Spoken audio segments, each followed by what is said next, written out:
À peine majeure, Loana se retrouve seule et décide de s'installer à Nice, où elle vit avec son petit ami de l'époque. Elle travaille dans une boîte de nuit en tant que gogo danseuse. On se laisse abattre et puis après, c'est soit on meurt, soit on survit, quoi. J'étais déjà bien entourée d'un petit ami bienveillant à l'époque. Il était carreleur et moi je faisais danseuse la nuit. Et voilà le petit couple de 17 ans. On est arrivé à payer le loyer comme ça pendant quelques mois et à payer nos charges. On a la Loana discrète, celle qui n'ose pas demander l'heure dans la rue. Et il y a la Loana qui peut être sur un podium en string barésie, en train de faire Yahoo!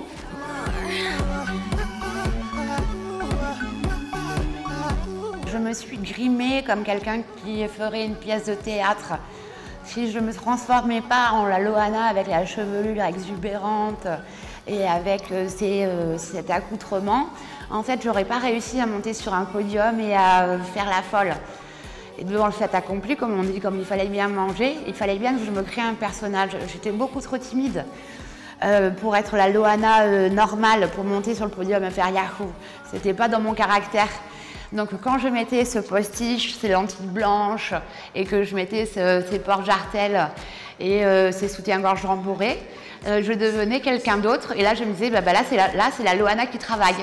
Mais après, quand je redescendais et quand j'enlevais tout le maquillage, je redevenais la fille timide que je suis normalement.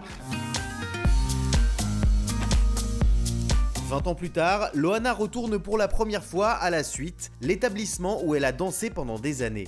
Ah, Maurice! Salut! Ça fait 20 ans. Ouais. Même plus que Quel ça. bonheur. Mais on est là, on est là, on est là. On est là, oui.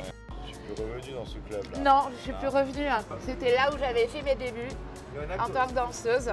La Suite, ça a été un des premiers endroits qui m'ont donné ma chance. Parce que c'est un milieu comme le milieu du mannequinat ou ce genre de choses. C'est un milieu très fermé. On s'est entendu tout de suite avec Maurice. Maurice, c'était mon patron, oui. Complice, pas patron. Oh oui, oh non, à la fin, on était plus complices que patron. Hein. On était amis.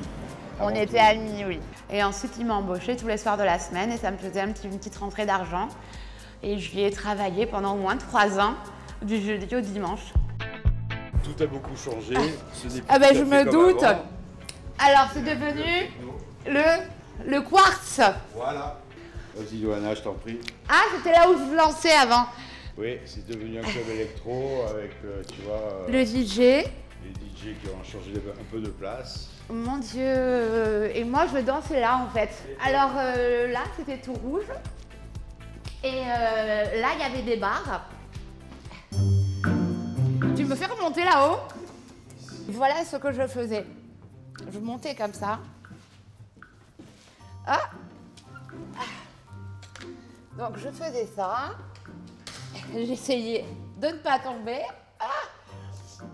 Et donc, on avait des bars. Et donc, en fait, on dansait comme ça. Hein? Ah, écoute, on a 20 ans de plus maintenant. Hein? Alors là, retour en arrière. Hein? Loana était très professionnelle. Elle faisait son travail remarquablement. Elle a su fidéliser une clientèle qui n'attendait qu'elle pour venir. C'est vrai en plus. J'avais ma petite clientèle. Oui. Il y a même eu des enterrements de vie de garçons où on n'a pas pu montrer à leurs femmes qu'ils étaient là avec Loana. J'ai été un petit peu la bête noire des futurs mariés. J'étais jolie, j'étais entreprenante. Mais j'allais jamais jusqu'au bout. C'était juste pour le travail, j'étais juste danser. Jamais je n'allais plus loin. Jamais avec quelqu'un de la boîte de nuit, jamais. Oui, c'était que du show. Je peux confirmer qu'on a toujours eu des rapports professionnels et amicaux avant toute chose. Jamais, non. Jamais rien ne pouvait transparaître de tordu ou de... C'était ce que j'appréciais chez Maurice. Chez d'autres patrons de boîte de nuit, il y avait plutôt des tendances où il y avait des envies d'aller plus loin. Avec Maurice, jamais. Je me suis toujours sentie en sécurité. Je pouvais rentrer, j'étais à poil dans la loge. Jamais ça arrivait quelque chose. Je ne l'ai jamais fait. Hein. Non, mais il l'a jamais fait. Oh, Ça me fait tellement plaisir, si tu savais. C'est à l'époque où Loana est danseuse en boîte de nuit qu'elle va tomber sur une petite annonce qui va changer sa vie. Je crois que c'était au mois de décembre. Le loft était en avril l'année d'après.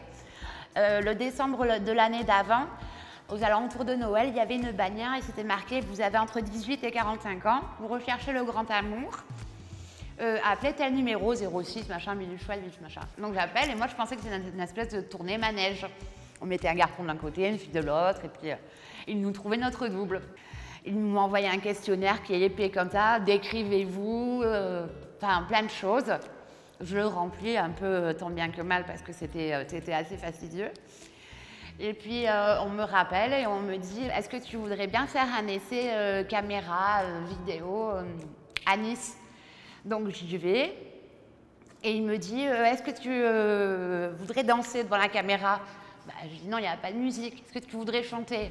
Je dis « Non, je chante comme une casserole, je ne peux pas chanter. » Bon alors, est-ce que tu pourrais draguer la caméra comme si c'était ton prince charmant? Je ne sais pas draguer, puis je ne fais pas draguer un objet. Et donc, en fait, je foire tout. Je foire tout. Je n'ai jamais vu de caméra de ma vie.